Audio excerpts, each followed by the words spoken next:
Hi all, ഞാൻ അരദീപിന്. ഞാൻ ഫൈസ്. പൊതുവെ ഇപ്പൊ കുട്ടികളിൽ കാണുന്ന ഡൗട്ടാണ് +1 +2 ഒപ്പം CA പഠിച്ചു തുടങ്ങാൻ പറ്റുമോ എന്നുള്ളത്. എന്നാൽ +1 +2 ഒപ്പം തന്നെ നമുക്ക് CA പഠിക്കാൻ പറ്റും.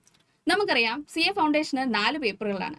Paper 1 accounting, paper 2 business law, paper 3 quantitative aptitude, paper 4 business economics.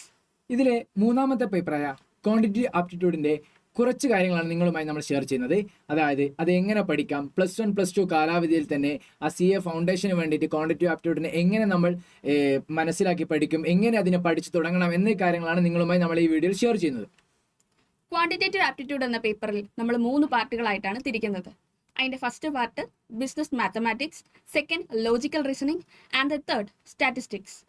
ഇതിന്റെ മാർക്കിംഗ് വരുന്നത് മാത്തമാറ്റിക്സിന് 40ഉം ലോജിക്കൽ റീസണിങ്ങിന് 20ഉം ആൻഡ് സ്റ്റാറ്റിസ്റ്റിക്സിന് 40ഉം ആണ്. അപ്പോൾ ഫസ്റ്റ് ഭാഗമായ ബിസിനസ് മാത്തമാറ്റിക്സ് 40 മാർക്കിന്റെ ക്വസ്റ്റ്യൻ വരും.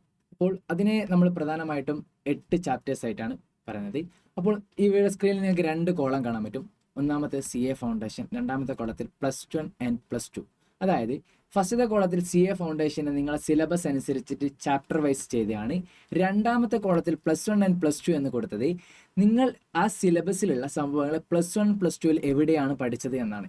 ഇതിൽ നിങ്ങൾക്ക് മേലെ തന്നെ കാണാൻ പറ്റും 3 റോ നമ്മൾ എന്തായിട്ടുണ്ട്, വിട്ടുപോയിട്ടുണ്ട്. അതായത് ആ സംഭവങ്ങൾ നമ്മൾ ഹൈസ്കൂൾ തന്നെ പഠിക്കുന്നുണ്ട്. ഹൈസ്കൂൾ തന്നെ പഠിക്കുന്നത് കൊണ്ടാണ് +1 +2 നമ്മൾ പ്രത്യേകം എന്താക്കത് മെൻഷൻ ചെയ്യാത്തത്. അപ്പോൾ നമുക്ക് ചാപ്റ്റേഴ്സിലേക്ക് പോകാം. Chapter 1 ratio and proportion, indices and logarithms. അത് നമ്മൾ എന്താക്കുന്നത് ഹൈസ്കൂൾ തന്നെ സ്റ്റഡി ചെയ്യുന്ന കാര്യങ്ങളാണ്. പിന്നെ രണ്ടാമത് വരുന്ന ഇക്വേഷൻസ്, സിമ്പിൾ ഇക്വേഷൻസും കാര്യങ്ങളും ഒക്കെ നമ്മൾ 10ാം ക്ലാസ്സിലും 8ാം ക്ലാസ്സിലും ഒക്കെ പഠിച്ചിട്ടുണ്ട്. പിന്നെ മൂന്നാമത് വരുന്നതാണ് ലീനിയർ ഇൻഇക്വാലിറ്റീസ്. നമുക്ക് വളരെ ഇമ്പോർട്ടൻ്റ് ആയിട്ടുള്ള ഒരു സംഭവമാണ് ലീനിയർ ഇൻഇക്വാലിറ്റീസ്. അത് നമ്മൾ +1 പഠിക്കുന്നുണ്ട്, +2 ഒരുപോലെ പഠിക്കുന്നുണ്ട്. ഡീറ്റെയിൽ ആയിട്ട് തന്നെ നമ്മൾ +1 +2 അതിനെക്കുറിച്ച് പഠിക്കുന്നുണ്ട്. അടുത്ത ചാപ്റ്റർ ആണ് മാത്തമാറ്റിക്സ് ഓഫ് ഫിനാൻസ്. അതിൽ നമ്മുടെ സിമ്പിൾ ഇൻട്രസ്റ്റിനെ കുറിച്ചും കോമ്പൗണ്ട് ഇൻട്രസ്റ്റിനെ കുറിച്ചും ആണ് പറയുന്നത്. ഇതും നമ്മുടെ സ്കൂൾ ഡേയ്സിൽ നമ്മൾ പഠിച്ചതാണ്. അടുത്ത chapter 5 basic concepts of permutation and combination. ഇത് നമ്മൾ +1 പഠിക്കുന്നുണ്ട്. +1 ചാപ്റ്റർ 6 പെർമ്യൂട്ടേഷൻ ആൻഡ് കോമ്പിനേഷൻ എന്നുള്ള ഒരു ചാപ്റ്ററിൽ തന്നെ നമ്മൾ എന്താക്കിയിട്ട് ഡീറ്റെയിൽ ആയിട്ട് ഇതിന് പഠിക്കുന്നുണ്ട്. പിന്നെ അടുത്തത് ചാപ്റ്റർ 6 സീക്വൻസ് ആൻഡ് സീരീസ്. അതിൽ അരിത്തമാറ്റിക് ആൻഡ് ജോമെട്രിക്, അരിത്തമാറ്റിക്കും ജോമെട്രിക്കും ഒക്കെ നമ്മൾ 10ാം ക്ലാസ്സിൽ പഠിച്ചിട്ടുണ്ട്. അതുപോലെ തന്നെ +1 മാത്തമാറ്റിക്സിനെ സീക്വൻസ് ആൻഡ് സീരീസ് എന്ന ചാപ്റ്റർ 8 നമ്മളൊക്കെ എന്താക്കാനുണ്ട്, ഒന്നുകൂടി ഡീറ്റെയിൽ ആയിട്ട് പഠിക്കാനുണ്ട്. പിന്നെ 7ാമത്തെ chapter sets, relation and function. അതിൻ്റെ കൂടെ basics of limits and continuity. ഇതിൽ കണ്ടിന്യൂറ്റിയും ബേസിക്സ് ലിമിറ്റ്സിൻ്റെയും കാര്യങ്ങളും നമ്മൾ എന്തിൽ പഠിക്കുന്നുണ്ട്, +2 പഠിക്കുന്നുണ്ട്. +1 എന്നൊക്കെ അതിൻ്റെ ബേസിക്സും കാര്യങ്ങളും പഠിക്കുന്നുണ്ട്. റിലേഷൻ ആൻഡ് ഫംഗ്ഷൻസ് ഒക്കെ നമ്മൾ +1 പഠിക്കുന്നുണ്ട്, +2 നല്ല ഡീറ്റെയിൽ ആയിട്ട് തന്നെ നമ്മൾ പഠിക്കുന്നുണ്ട്. അടുത്തതാണ് ഇൻ്റഗ്രേഷൻ ആൻഡ് ഡിഫറൻസിയേഷൻ. നമ്മൾ +2 നല്ല ഡീറ്റെയിൽ ആയിട്ട് 5 ചാപ്റ്ററിലായിട്ട് നമ്മൾ പഠിക്കുന്നുണ്ട്.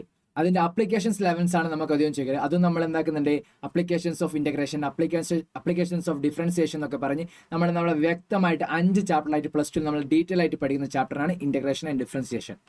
ഇനി അടുത്ത പാർട്ട് ലോജിക്കൽ റീസണിംഗ്. 20 മാർക്കിന് വരുന്ന ഈ പാർട്ട് പേര് പോലെ തന്നെ ക്വസ്റ്റ്യനിലെ ലോജിക് വെച്ചാണ് സോൾവ് ചെയ്യുന്നത്. ഇതിൽ വരുന്നത് numbering series, coding, decoding, odd man out, direction test, seating arrangement and blood relationship ആണ്. അപ്പോൾ പാർട്ട് സി സ്റ്റാറ്റിസ്റ്റിക്സ്. 40 മാർക്കിന്റെ ക്വസ്റ്റ്യൻ ആണ് ഇതിൽ നിന്നും നമുക്ക് വരുന്നത്. അപ്പോൾ ഇതിലെ ഫസ്റ്റ് ചാപ്റ്ററിൽ വരുന്നത് statistical representation of data and sampling. ഇത് നമ്മൾ എന്താക്കുന്നുണ്ട്, സ്റ്റാറ്റിസ്റ്റിക്സ് എന്ന സബ്ജക്റ്റിലെ ചാപ്റ്റർ 1, 2, 3, 4 ആദ്യത്തെ 4 ചാപ്റ്ററിൽ നമ്മൾ അതിനെ വിശദീകരിച്ച് പഠിക്കുന്നുണ്ട്. പിന്നെ വരുന്നതാണ് chapter 14 measures of central tendency and dispersion. ഇത് നമ്മൾ +1 മാത്തമാറ്റിക്സിലെ സ്റ്റാറ്റിസ്റ്റിക്സ് എന്ന ചാപ്റ്ററിലും അതുപോലെ തന്നെ സ്റ്റാറ്റിസ്റ്റിക്സിൽ ചാപ്റ്റർ 6 and 5 നമ്മൾ പഠിക്കുന്നുണ്ട്. പിന്നെ വരുന്നതാണ് പ്രോബബിലിറ്റി. +1 മാത്തമാറ്റിക്സിലും നമുക്ക് പഠിക്കാനുണ്ട്, +2 മാത്തമാറ്റിക്സിലും പഠിക്കാനുണ്ട്. നല്ല ഡീറ്റെയിൽ ആയിട്ട് തന്നെ നമ്മൾ എന്താക്കുന്നുണ്ട്, +1 +2 നമ്മളത് പ്രോബബിലിറ്റി പഠിക്കുന്നുണ്ട്. പിന്നെ വരുന്നതാണ് തിയററ്റിക്കൽ ഡിസ്ട്രിബ്യൂഷൻ. തിയററ്റിക്കൽ ഡിസ്ട്രിബ്യൂഷൻ +1 മാത്തമാറ്റിക്സിലെ ചാപ്റ്റർ 14 ബൈനോമിയൽ തിയറം എന്ന ചെറിയൊരു പോർഷനിൽ നമ്മൾ പഠിക്കുന്നുണ്ട്. അപ്പോൾ next chapter 17 correlation and regression. +1 സ്റ്റാറ്റിസ്റ്റിക്സിലെ ചാപ്റ്റർ 7 കോറിലേഷൻ എന്ന ഭാഗത്ത് ഈ ചാപ്റ്ററിനെ കുറിച്ച് നമ്മൾ വിശദീകരിച്ച് പഠിക്കുന്നുണ്ട്. പിന്നെ last chapter index numbers. +1 statistics തന്നെ ചാപ്റ്റർ 8 ഇൻഡെക്സ് നമ്പേഴ്സിൽ നമ്മൾ ഇതിനെക്കുറിച്ച് ഡീറ്റെയിൽ ആയിട്ട് പഠിക്കുന്നുണ്ട്. ഇപ്പൊ നമ്മൾ സിലബസ് ഏതൊക്കെയാണെന്ന് നോക്കിയല്ലേ. ഇനി ഏതൊക്കെ മെറ്റീരിയൽ യൂസ് ചെയ്ത് പഠിക്കാമെന്ന് നോക്കിയാലോ. ICAയുടെ സ്റ്റഡി മെറ്റീരിയലാണ് ഫസ്റ്റ് നമ്മൾ യൂസ് ചെയ്യുന്നത്. അതിൽ കോൺസെപ്റ്റും ഇലസ്ട്രേഷൻ, പ്രാക്ടിക്കൽ പ്രോബ്ലംസ്, എക്സാമ്പിൾസ് എല്ലാം തന്നെ നമുക്ക് അവൈലബിൾ ആണ്. ഇത് കൂടാതെ ICAയുടെ തന്നെ previous year question papers, RTPs, MTPs ഇതെല്ലാം ICAയുടെ സൈറ്റിൽ തന്നെ നമുക്ക് അവൈലബിൾ ആണ്. ഇപ്പോൾ നമ്മൾ സിലബസ് ഏതാണെന്ന് പഠിച്ചു. ഇനി അതിന്റെ മെറ്റീരിയൽസും കാര്യങ്ങളും നമുക്ക് എങ്ങനെ ഇന്റർനെറ്റ് വഴി എടുക്കാം, അത് പഠിക്കാം എന്നതിനെ കുറിച്ച് പഠിച്ചു. ഇനി നമ്മൾ പറയാൻ പോകുന്നതാണ് എങ്ങനെ പഠിക്കും. നമ്മൾ ഇതിനു വേണ്ടി എങ്ങനെ പഠിച്ചു തുടങ്ങും, എങ്ങനെ അതിനു വേണ്ടി പ്രിപ്പയർ ചെയ്യുന്നു എന്നതിനെ കുറിച്ചാണ് അടുത്തായി പറഞ്ഞത്. അപ്പോൾ ആദ്യം നമ്മൾ എന്ത് ചെയ്യും, ഓരോ ചാപ്റ്റർ, നമുക്ക് 18 ചാപ്റ്റർ, ഓരോ ചാപ്റ്റർ നമ്മൾ എന്താക്കും, വിശദീകരിച്ച് ഓരോ ചാപ്റ്റർ ആയിട്ട് പഠിക്കും. അതിനുശേഷം നമ്മൾ എന്ത് ചെയ്യും, പഠിച്ച ചാപ്റ്ററുകൾ മറന്നു പോകാൻ പാടില്ലല്ലോ. നമ്മൾ മാത്തമാറ്റിക്സിൽ ഏറ്റവും ഇമ്പോർട്ടൻ്റ് ആയിട്ടുള്ളതാണ് എന്തെന്ന്, ഇക്വേഷൻസ്. ഓരോ ചാപ്റ്ററിൻ്റെയും ഒരു വിശദീകരിച്ച് പഠിച്ച ഇക്വേഷൻസ് ആക്കിയിട്ട് നമ്മൾ അതിനെ സോർട്ട് ചെയ്തിട്ട് ചെറിയൊരു ബുക്കായിട്ട് ഒരു ഇക്വേഷൻ ബുക്ക് നമ്മൾ അതിനെ ക്രിയേറ്റ് ചെയ്യുന്നു. ഇനി നമ്മൾ പഠിച്ചു, ഇക്വേഷൻ ബുക്ക് റെഡിയായി. ഇനി നമുക്ക് ക്വസ്റ്റ്യൻസ് പ്രാക്ടീസ് ചെയ്യണ്ടേ? ICAയുടെ സ്റ്റഡി മെറ്റീരിയലിലെ പ്രാക്ടിക്കൽ പ്രോബ്ലംസ്, ഇലസ്ട്രേഷൻസും കാര്യങ്ങളും ഒക്കെ നമ്മൾ പ്രാക്ടീസ് ചെയ്യാൻ യൂസ് ചെയ്യാം. അത് കഴിഞ്ഞിട്ട് ICAയുടെ തന്നെ സൈറ്റിലെ പ്രീവിയസ് ഇയർ ക്വസ്റ്റ്യൻ പേപ്പേഴ്സ് ഉപയോഗിച്ച് പ്രാക്ടീസ് ചെയ്യാം. RTPsഉം അതിനുവേണ്ടി ഉപയോഗിക്കാവുന്നതാണ്.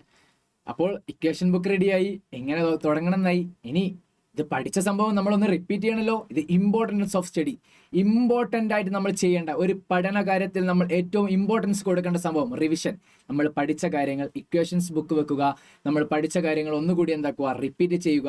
റിവിഷൻ്റെ കൂടെ തന്നെ പുതിയ ക്വസ്റ്റ്യൻസ് ചെയ്ത് നോക്കുക, റീവൈൻഡ് ചെയ്യുക ഓരോ ചാപ്റ്റർ വൈസ് ആയിട്ട്. ഇപ്പൊ നമ്മൾ പഠിച്ചു, ഇക്വേഷൻ ബുക്ക് റെഡിയാക്കി, ക്വസ്റ്റ്യൻസ് പ്രാക്ടീസ് ചെയ്തു, റിവിഷനും കഴിഞ്ഞു. ഇനി അങ്ങനെ പോയി എക്സാം എഴുതാൻ പറ്റുമോ? ഇല്ല. നമുക്ക് എന്ത് ചെയ്യണം, എക്സാംസ് എഴുതി ഒന്ന് പ്രാക്ടീസ് ചെയ്യണം.